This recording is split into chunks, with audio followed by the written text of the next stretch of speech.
लोग जो पहला पॉइंट शुरू करेंगे वह एकदम बेसिक शुरू करेंगे कि इतिहास क्या है। What is history. आप देखिए लिखा हुआ है व्हाट इज हिस्ट्री। ठीक। फिर कह रहा है an introduction to understanding the past.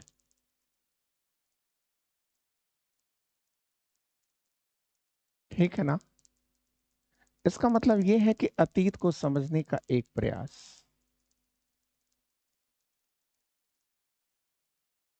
Clear. तो आइए हम लोग अतीत को समझने का जो प्रयास कर रहे हैं वो कैसे करेंगे इसको देखिए। अब यहां पर एक आपको पिक्चर दिखाई जा रही है। इस पिक्चर में क्या है तो आप देखिए। इस पिक्चर में आप कुछ किताबें देख रहे हैं, कुछ ये खड़े हुए लोग देख रहे हैं जिनकी फोटो लगी हुई है। ये मोमबत्ती जल रही है। तो किसी पोर्ट्रेट के सामने मोमबत्ती कब जलती है? जब वो उस दुनिया में नहीं होता।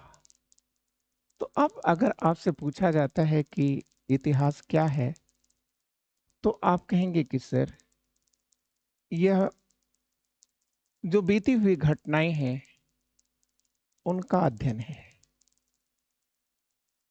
लेकिन जो चीजें बनती हैं वो तो पुरानी हो ही जाती हैं। लेकिन इतिहास के अंदर मुख्यतः किसका अध्ययन किया जाता है? तो आप कहेंगे मानव समूह का या मानव का अध्ययन किया जाता है। ठीक है। फिर से ध्यान दीजिएगा।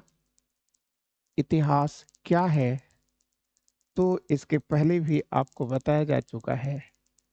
ठीक है। अतीत को समझने का एक प्रयास है। अब क्यों आप ये प्रयास करेंगे? ठीक है। तो इस पर हमने एक बहुत ही मार्मिक विवरण दिए हैं। आप उसे देखिए और आपको तब समझ में आएगा कि इतिहास के बिना हम बहुत कुछ अधूरे हैं। ठीक है। दूसरी तरफ हमने आपसे कहा कि आप ये देखिए कि history is the study of past events. इतिहास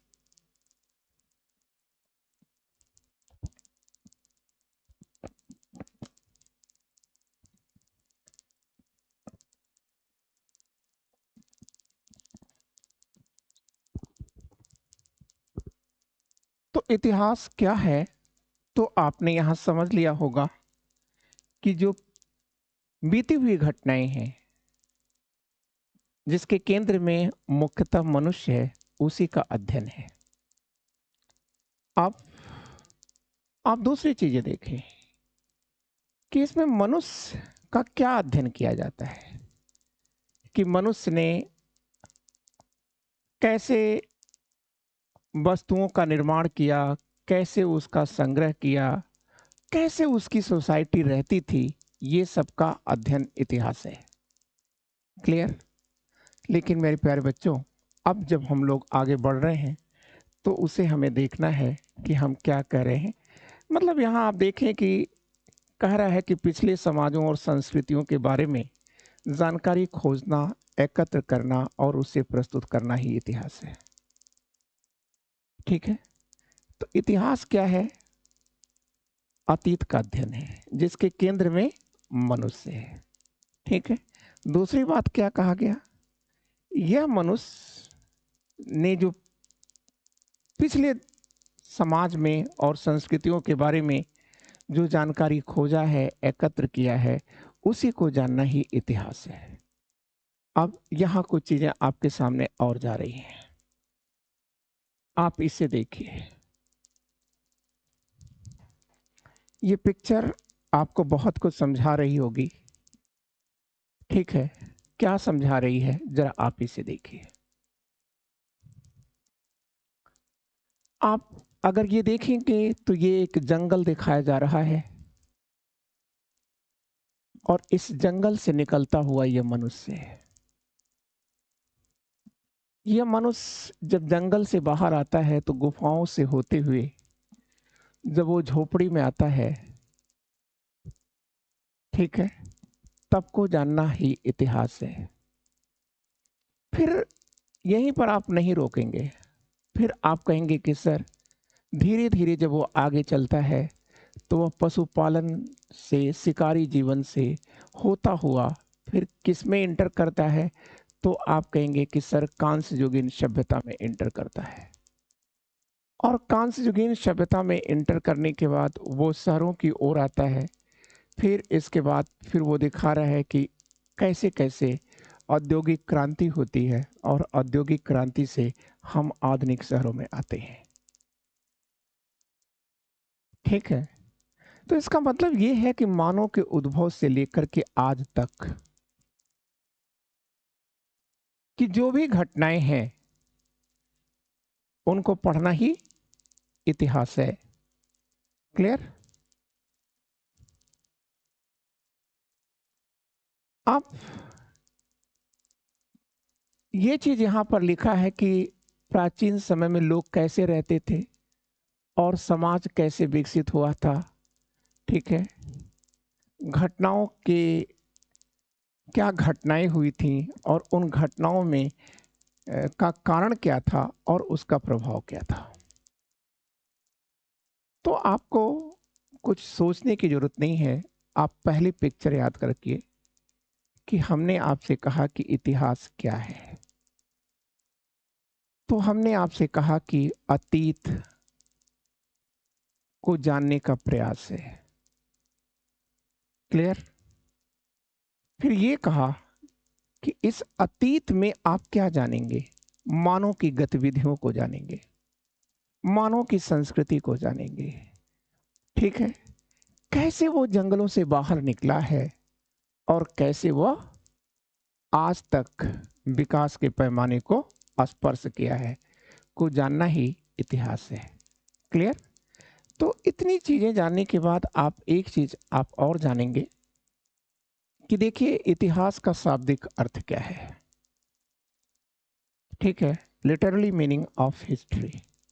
ठीक है, तो अगर हम इसके शाब्दिक अर्थ को देखें तो हमें क्या मिलता है? तो आप कहेंगे history is a word of Sanskrit. किस भाषा का शब्द है ये? संस्कृत भाषा का शब्द है। ठीक है, इट कॉन्टेंट्स थ्री वर्ड्स। इसमें तीन शब्द लगे हैं। कौन कौन है? एक है इति और दूसरा है ह और तीसरा है आस। आस। तो इति का मतलब है ऐसा ही, ऐसा ही, डेफिनेटली मतलब निश्चित रूप से।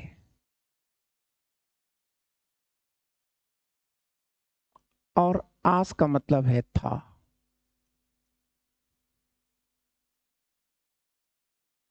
फिर कह रहा है अर्थात, दैट इज,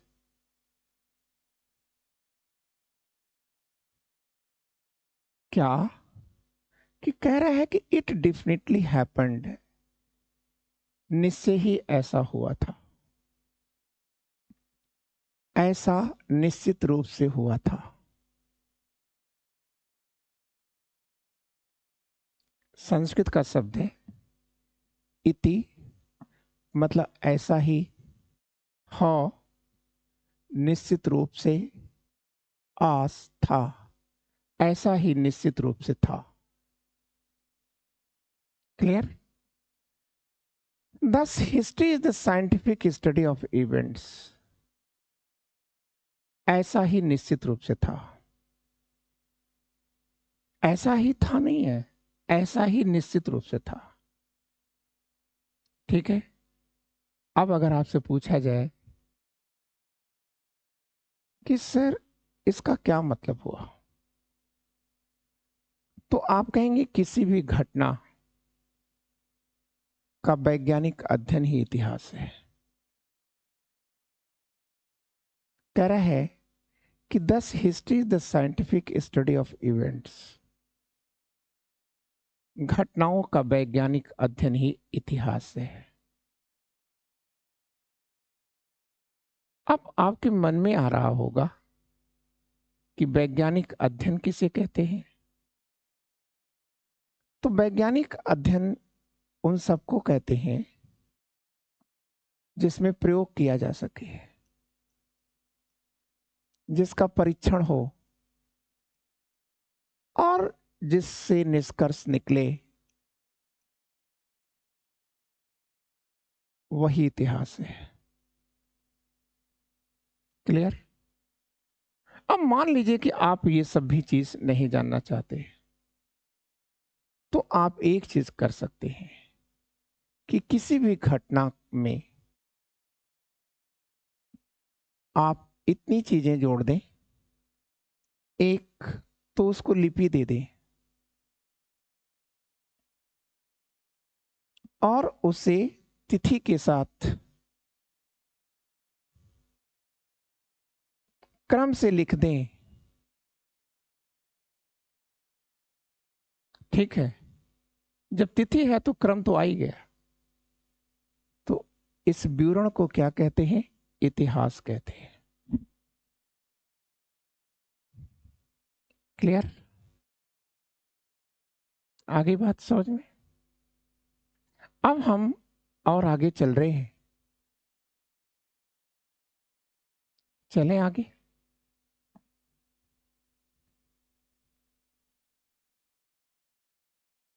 अब देखिए, एक पॉइंट आपके सामने और आ रहा है।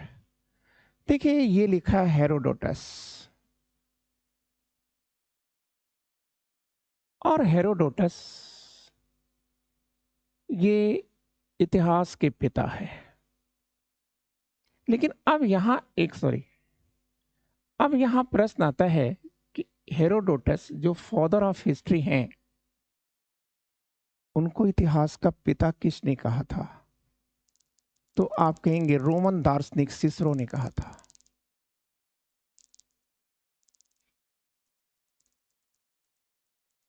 हेरोडोटस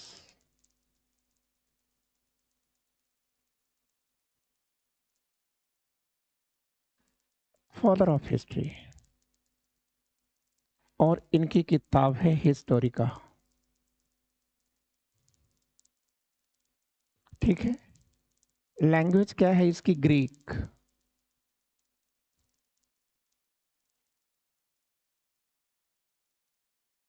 ग्रीक है, और इसमें विवरण क्या है?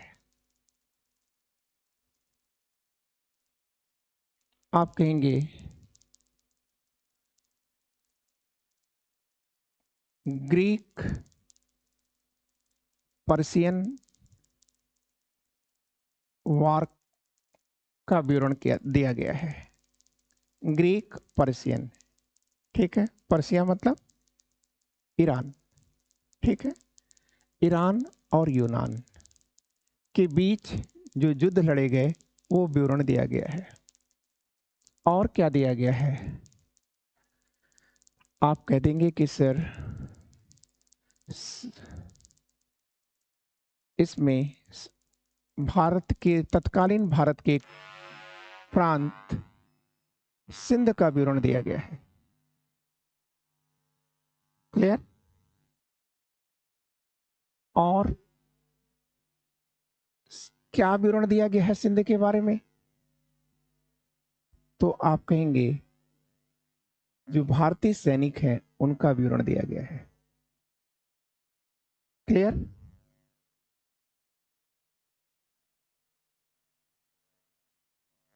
आप एक पॉइंट और आगे चलते हैं हम लोग। ये है लियोपोल्ड वॉन रॉके। अब जो लियोपोल्ड वॉन रॉके हैं,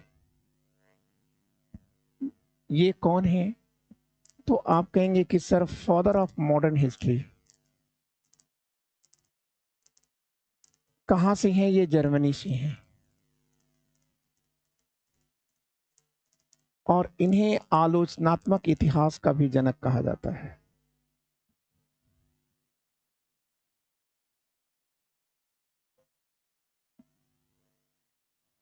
फादर ऑफ क्रिटिकल हिस्ट्री।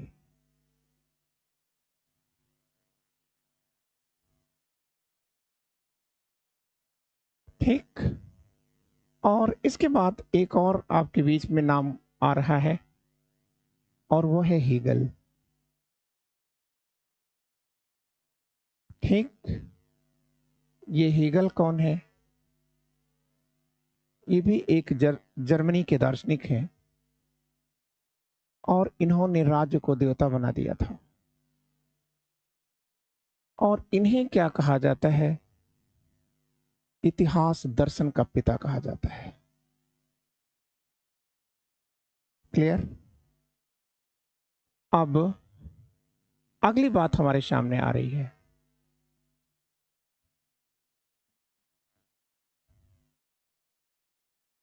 ठीक है, एक जनरल इंफॉर्मेशन है आपके बीच में, कोई गहराई में जाने की कोशिश नहीं की गई है, लेकिन इसके आगे की जो मैटर है वो आपको बहुत कुछ झकझोर देंगे। सोर्सेज ऑफ लर्निंग हिस्ट्री, इतिहास को जानने का साधन क्या है? तो इतिहास को जानने की साधन हमने आपको केवल दो बताया है। क्या? एक लेटर्स है, बुक्स है, ऑफिशियल रिकॉर्ड्स है। क्लियर? और दूसरा है पुरातात्विक साक्ष्य, आर्कियोलॉजिकल एविडेंस। ठीक। तो अगर हम लेटर्स को देखना चाहें तो ये लेटर्स आपके सामने हैं, बुक को देखना चाहिए तो ये बुक आपके सामने है, और ऑफिशियल रिकॉर्ड ये है। आर्कियोलॉजिकल एविडेंस अगर आप देखना चाहते हैं तो आर्कियोलॉजिकल एविडेंस में आप ये चीज देखिए, यह है तांबे का एक प्लेट है जिसे कॉपर टैबलेट कहा जा रहा है। तो ये एक तांबे का प्लेट है जिस पर किसी भूदान का विवरण दिया गया है।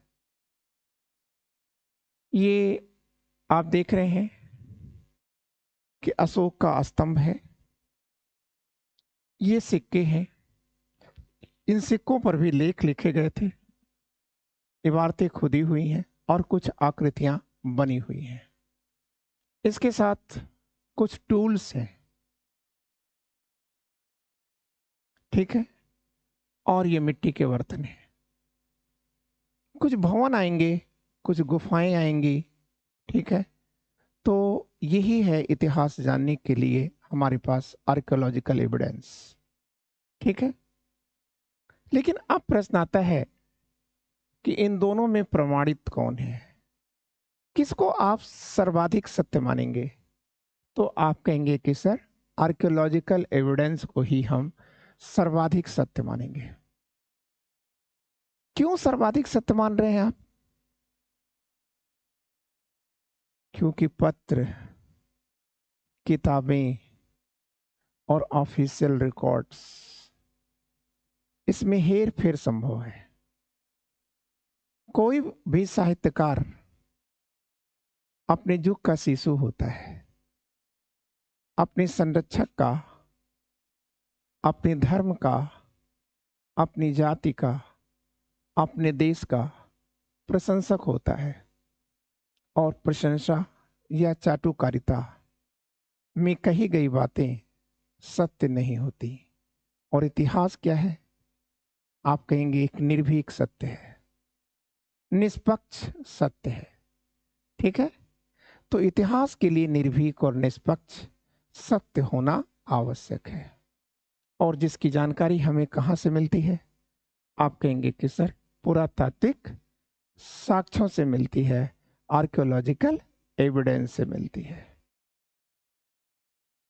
ठीक। और अब आप ये चीजें आप देखिए,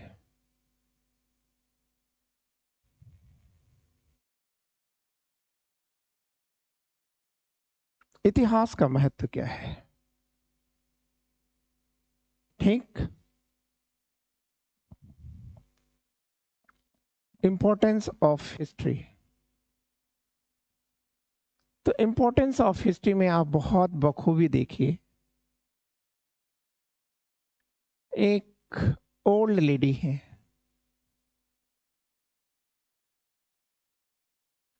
और ये ओल्ड लेडी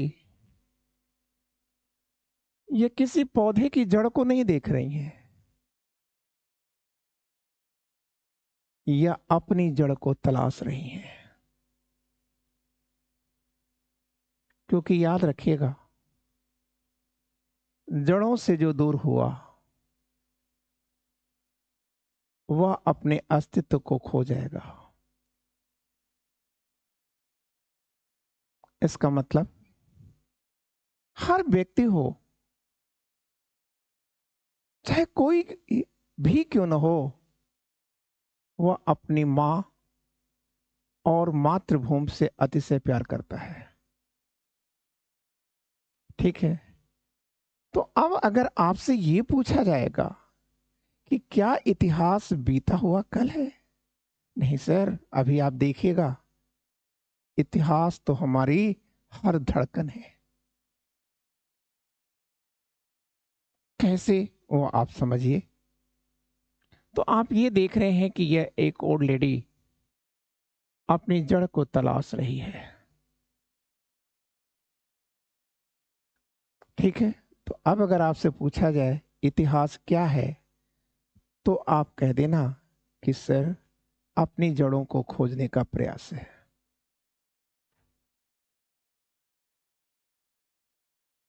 इतिहास क्या है? अपनी जड़ों को, अर्थात अपने मूल को, अपने पूर्वजों के घर द्वार को खोजने का प्रयास है, उनके पुरुषार्थ को जानने का प्रयास है। क्लियर? एक चीज तो आपने ये समझा,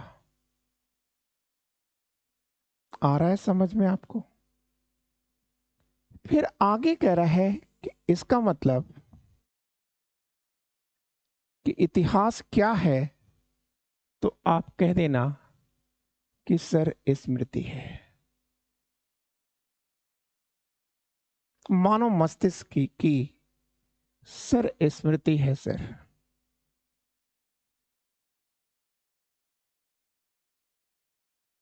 ठीक है, फिर अगर आपसे पूछा जाता है कि इतिहास क्या है, तो आप कह दें कि मैं हिंदू हूं, इसमें मेरा कोई दोष नहीं, इसमें मेरी कोई देन नहीं,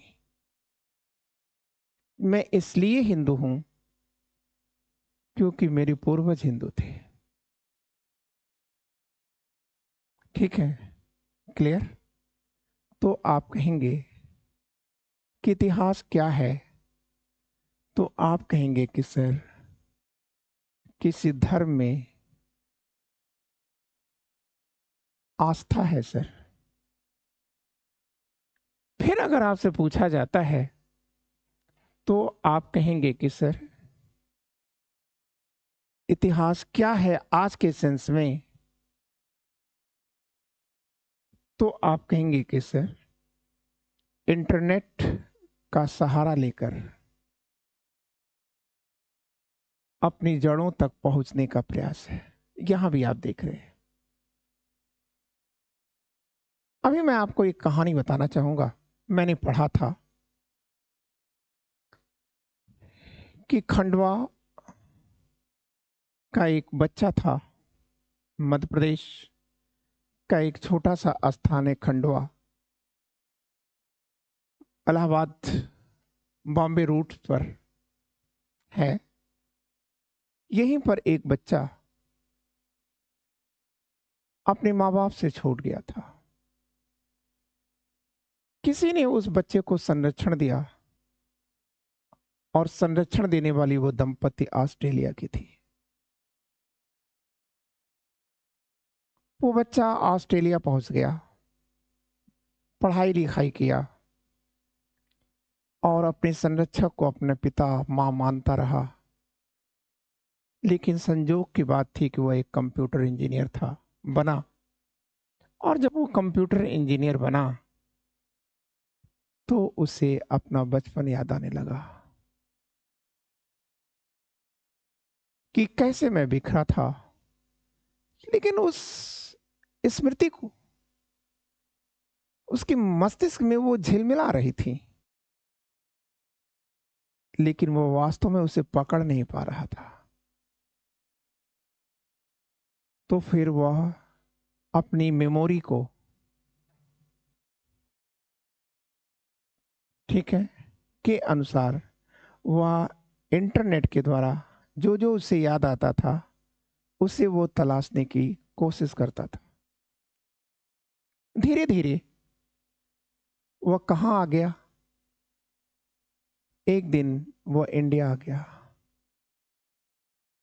और जब इंडिया आया तो वो खंडवा आ गया, और खंडवा रेलवे स्टेशन से उतर करके जब वो अपनी यादों को लेकर के अपनी बस्तियों में गया, तो वहां लोगों से पूछने लगा, क्या यहाँ से कोई एक, यहाँ पर कोई एक ऐसी दंपत्ति है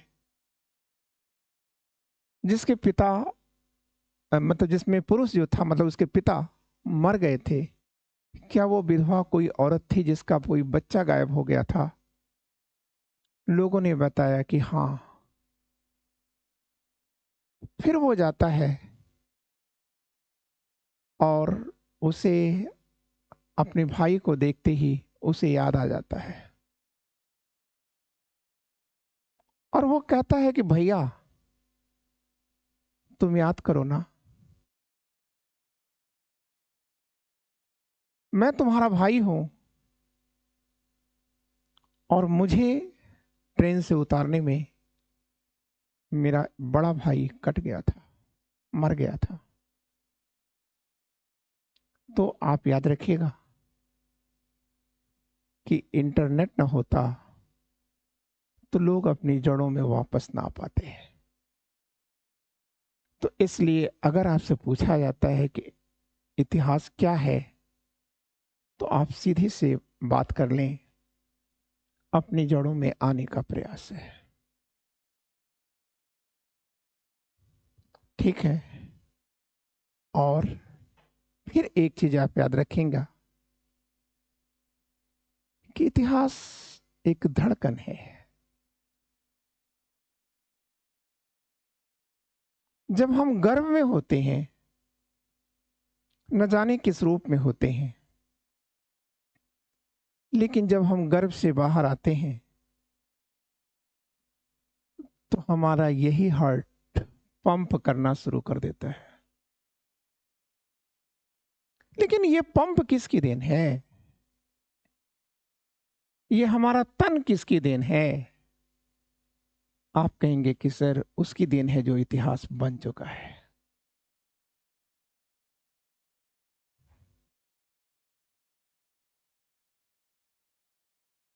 जैसे संस्कृतियां मरती नहीं, सभ्यताएं मरती नहीं, वो परिवर्तित होती जाती हैं, वैसे ही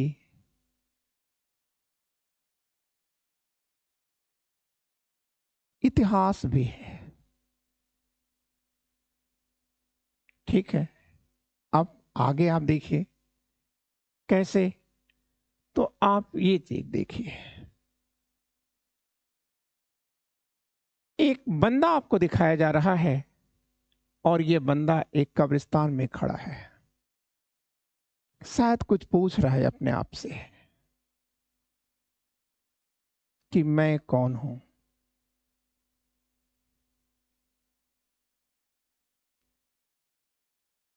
मैं कौन हूं?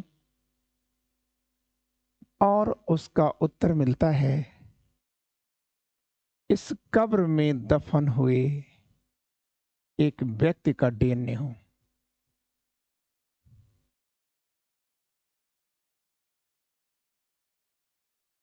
वो जरूर हमारे बीच अब नहीं है, लेकिन उनके डीएनए के रूप में मैं जिंदा हूं।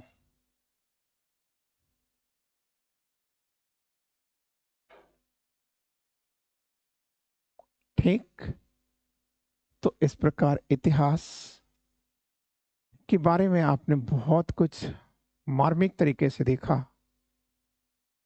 और एक चीज आप याद रखिएगा, इतिहास इस चित्र के द्वारा आपको बताया जा रहा है कि इतिहास एक सबक है।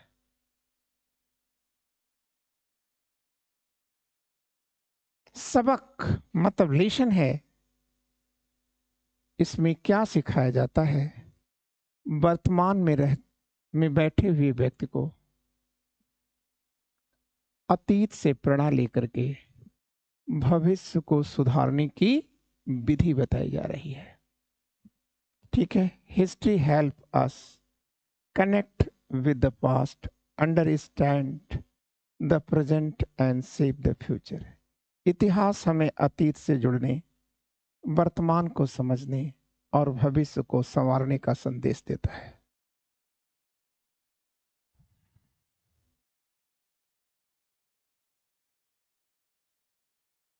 क्लियर? आप समझ गए? तो एक नई सोच है, नया एक अध्ययन है, नव दृष्टिकोण है।